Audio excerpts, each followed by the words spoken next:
Hello, chess homies.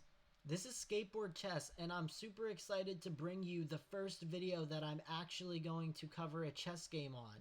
This is the third video I've uploaded, but the other two were about chess, but not specifically about a chess game or covering a chess game.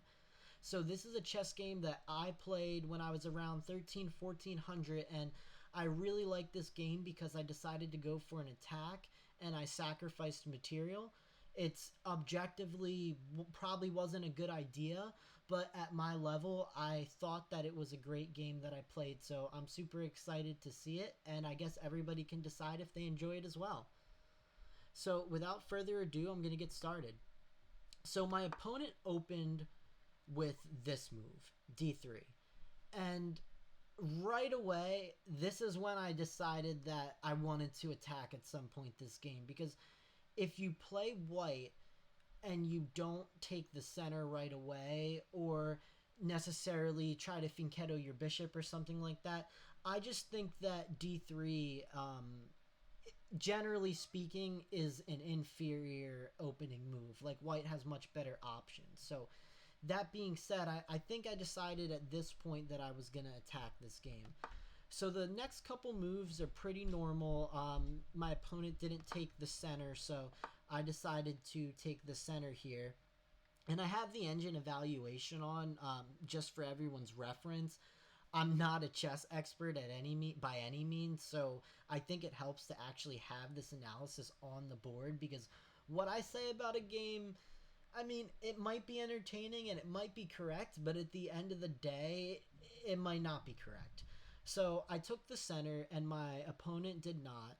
And then the next couple moves were pretty standard. Everything is still a book move up until those two moves, but the engine says that they're fine.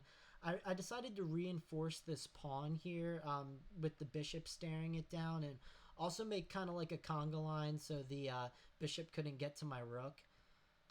So then he pinned my knight, and then I brought the bishop out, preparing to castle.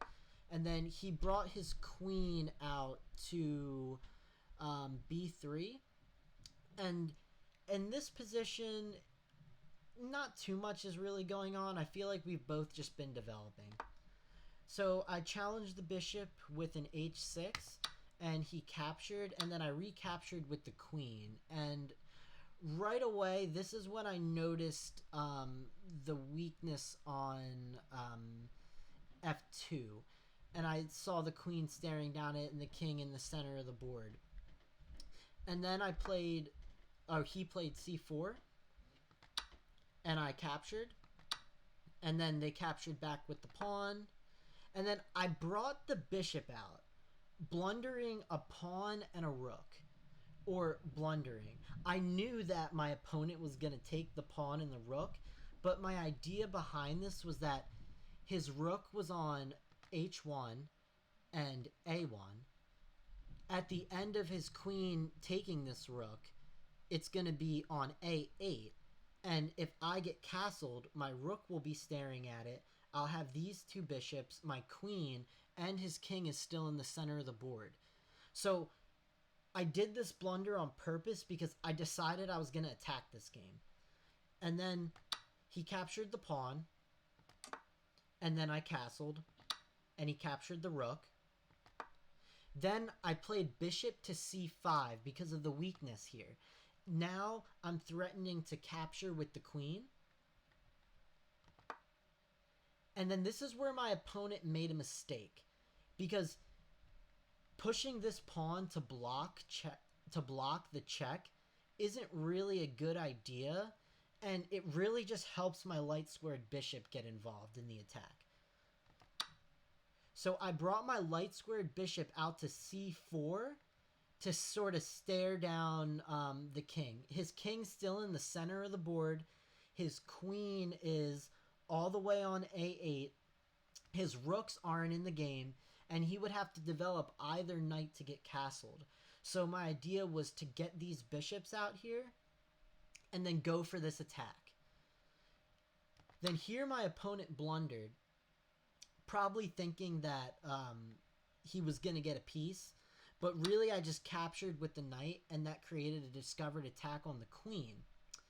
And if you can see, the evaluation bar went absolutely crazy here because the queen can go to b7, but the queen is actually lost in this position. And the reason that the queen is lost is if you go to the next move, the engine is actually recommending knight d2 as the best move. And the reason it's recommending knight d2 as the best move, the sole purpose of knight d2 is to guard the f1 square. So I played bishop takes pawn because I sacrificed the bishop to give the queen access to this f1 square, where I'm going to try to use this queen and bishop to checkmate the king. So he went and captured it, which is a blunder, and it allows a pretty swift checkmate. I went in for my plan, f1 check, and then he went up to d2, which is the only good move, and then I checked him with the rook. He went to c3, and then I delivered checkmate with the queen.